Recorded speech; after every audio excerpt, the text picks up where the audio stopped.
Manifestando a glória de Deus. Vivemos nos últimos dias. É um tempo em que Satanás tem grande poder.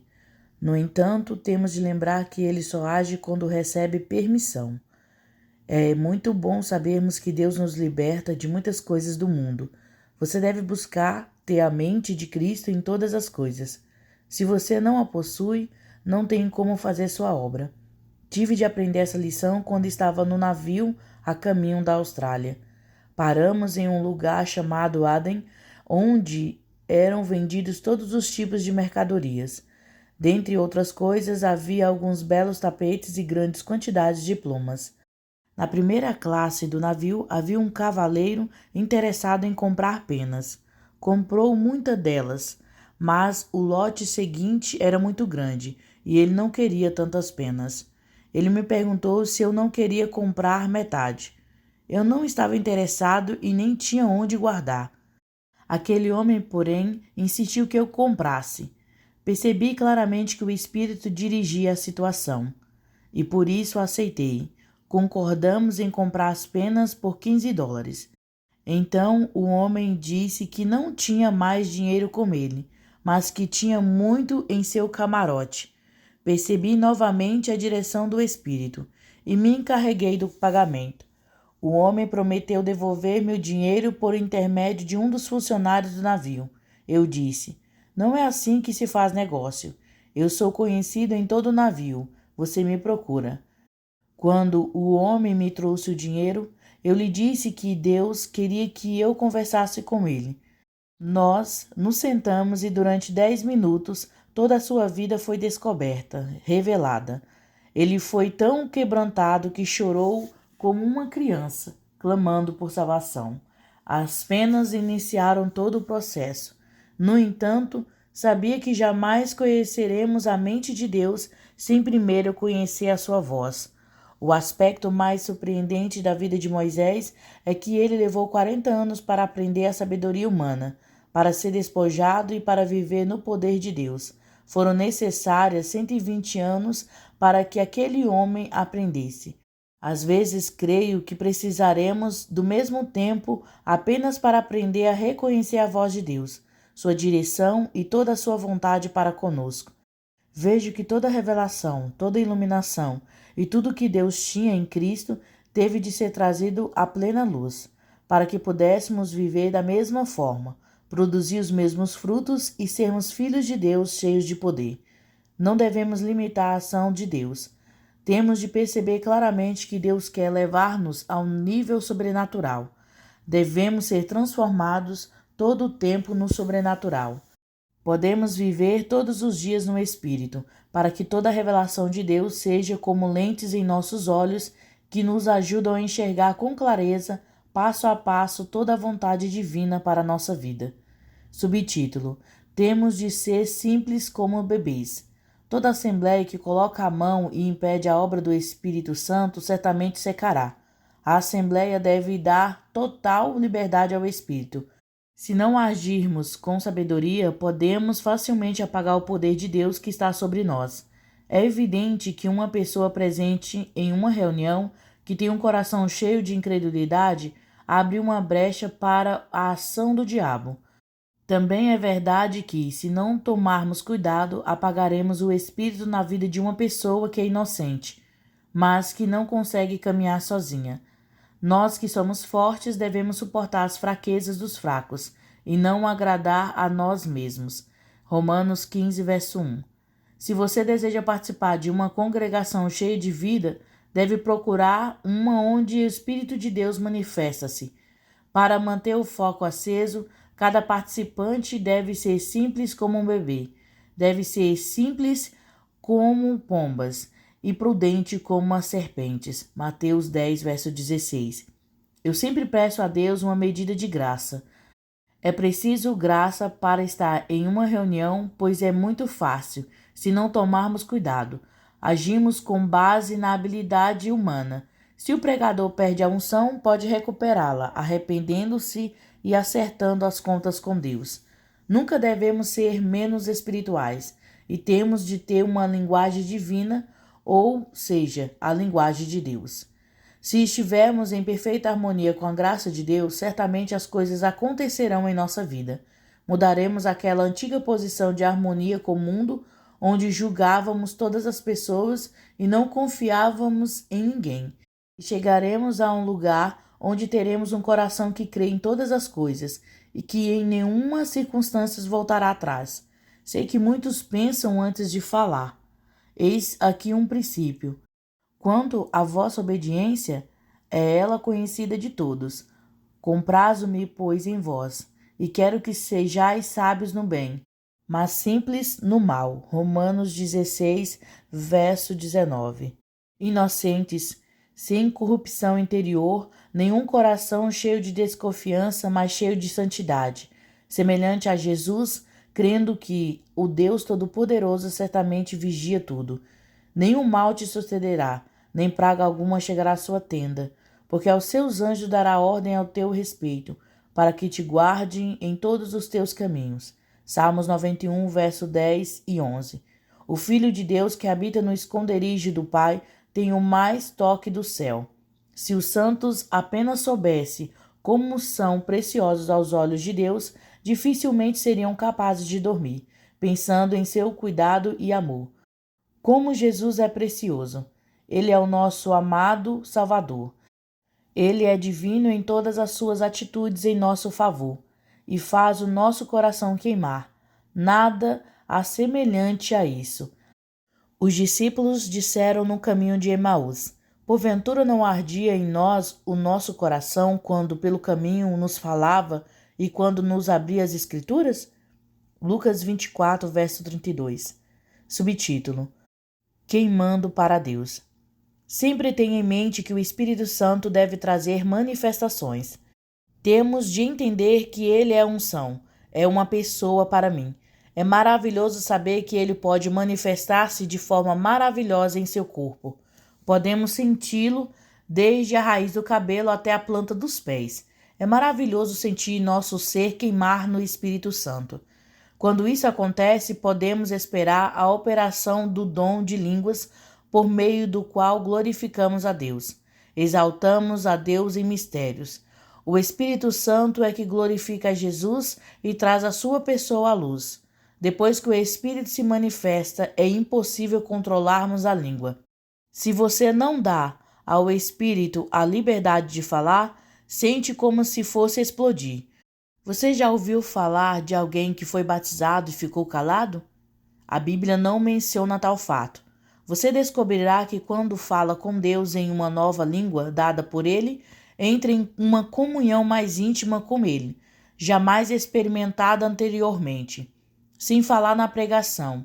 Eu gostaria de saber como as pessoas cheias do Espírito Santo poderiam parar de pregar. Até mesmo os nossos filhos profetizarão. Depois que o Espírito se manifesta, a pessoa entra em uma nova dispensação com Deus. Você achará essa experiência tão real que desejará cantar, falar, rir e gritar. Quando o Espírito Santo se manifesta, ele nos leva a um lugar novo e estranho. Se o derramamento do Espírito é doce, como não será a sua manifestação plena? O propósito do derramamento é o transbordamento. Fico muito interessado nos cenários por onde viajo. Quando estive na Suíça, não sosseguei até que subi ao topo de uma montanha, embora eu goste também dos vales. No topo, o sol derrete a neve e faz a água descer as encostas dentro das ravinas. Ninguém consegue parar aquela água. O mesmo ocorre no mundo espiritual. Deus começa a derramar seu poder eterno por meio do Espírito Santo, e ninguém consegue parar. Temos de ver claramente que o batismo com o Espírito deve transformar-nos em ministradores. Pedro e João tinham sido batizados há pouco tempo. Será que sabiam o poder que tinham? Não. Eu desafio a dizer que não conhece o poder que tem. Ninguém sabe sobre tudo o que recebe no batismo com o Espírito Santo. Nem fazemos ideia. Não podemos medir com base em nenhum padrão humano. Ninguém imagina a grandeza do batismo com o Espírito Santo. Assim, Pedro e João não tinham ideia do que tinham recebido. Pela primeira vez depois do dia de Pentecostes, eles passaram pela Porta Formosa. Ali viram um homem paralítico há 40 anos. Qual foi a primeira coisa que fizeram quando o viram prostrado? Ministraram. Qual foi a segunda coisa? Operaram maravilhas. Qual foi a terceira? Houve manifestação do milagre. Não poderia ser de outra forma. Você sempre encontrará esta ordem nas Escrituras. Vejo claramente que podemos ter gigantes espirituais sobre a terra, poderosos no entendimento, realizando proezas, sempre tendo um relato de coisas maravilhosas por causa da fé. Em vez disso, porém, vejo muitas pessoas com muito entendimento, muito conhecimento da palavra, mas que não colocam em prática, de modo que os dons ficam adormecidos. Estou aqui para ajudá-lo a nadar no mar da vida com atos tremendos no poder de Deus, por meio dos dons espirituais. Você descobrirá que este poder sobre o qual falo é resultado do conhecimento que adquiri por meio de experiências em muitas terras. O homem cheio do Espírito Santo está sempre em ação.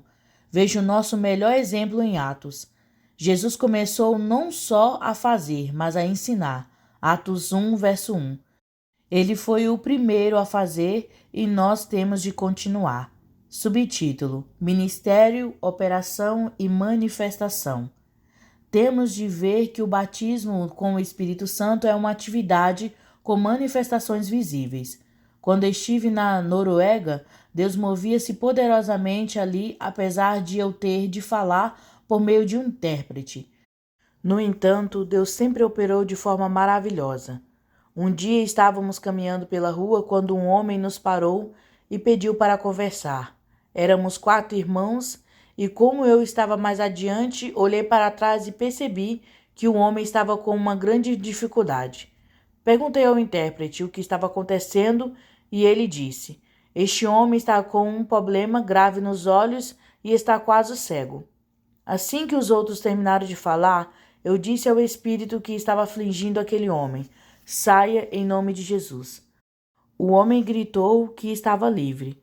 Não fazemos ideia do que Deus tem preparado para nós. Em Sydney, Austrália, um homem passou por nós caminhando apoiado em uma bengala. Ele mancava, e a expressão em seu rosto causou uma profunda impressão em minha alma. Perguntei a mim mesmo: é correto simplesmente passarmos por este homem? Eu disse ao meu amigo: aquele homem está experimentando um grande sofrimento e não posso ir adiante. Tenho de falar com ele. Aproximei-me do homem e comecei a conversar. Ele disse que a sua saúde estava ruim e que jamais ficaria bom. Eu apontei para o hotel onde estava hospedado e lhe disse: Você está vendo aquele hotel? Esteja lá na frente da porta daqui a 5 minutos e eu orarei por você para que seja curado.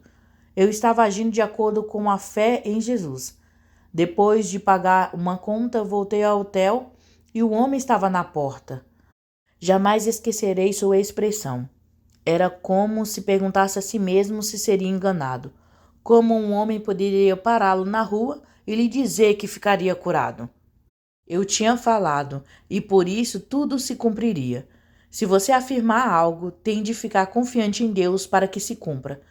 Nunca diga algo como bravata, sem ter o direito a dizer. Sempre se certifique de que tem base e que está honrando a Deus. Se você tiver algum interesse pessoal na questão, o resultado será negativo. Todo o seu ministério terá de estar em harmonia com a graça e a bênção divina. Ajudamos um homem aleijado a dar 2 passos e entrar no elevador. Foi difícil conduzi-lo no elevador até o meu quarto, como se Satanás estivesse fazendo as últimas tentativas de prender sua vida, mas chegamos lá. Então, 5 minutos depois, aquele homem caminhou totalmente ereto. Andou normalmente e declarou que não sentia dor alguma. Isto é o ministério, é operação, é manifestação. Esses são 3 dos mais importantes princípios relacionados ao batismo com o Espírito Santo. Temos de ver se Deus opera dessas 3 formas por nosso intermédio. A Bíblia é a palavra de Deus. Ela é a verdade e as pessoas que não a aplicam ficam imóveis e não progridem. Nenhuma letra, por menor que seja, deixará de ser cumprida de todas as suas boas promessas. A palavra prevalecerá. Já foi determinado no céu, aqui na terra, e temos de proclamar que Deus tem o poder eterno. Deus deseja que sua manifestação e sua glória sejam conhecidas. Deseja que todo cristão esteja em harmonia com seus pensamentos, de modo que ele possa olhar e se deleitar, atraindo o mundo todo para si. Assim você perderá muitas coisas se não começar a agir. No entanto, uma vez que começamos a agir obedecendo às ordens divinas, verá que Deus estabelece sua fé e começa a cumprir suas promessas. Quando você entrará em ação? Não temos ideia do que Deus tem preparado para nós até que entramos em ação. Entretanto, precisamos de muita graça. Podemos errar. Quando agimos fora da vontade divina, baseando-nos em nossa habilidade humana, ou queremos apenas impressionar as pessoas, somos um fracasso. Só podemos sair-nos bem quando fazemos tudo em nome do Senhor Jesus Cristo. O Filho de Deus pode derramar seu amor em nosso coração. Basta que sejamos humildes, fracos e impotentes, o suficiente para saber que, a menos que ele haja, nada será feito. Tudo o que pedirdes orando, crede que o recebereis e tê-lo-eis. Marcos 11, verso 24. Viva no Espírito, ande no Espírito e em comunhão com Ele, e fale com Deus. Toda a direção da ordem divina é para você. Oro para que, se você tivesse desviado para o seu próprio caminho, colocando Deus em segundo plano, arrependa-se de todo o coração. Afaste-se de todo o desejo carnal e Deus o usará para a sua glória. Comece a andar com Deus neste momento.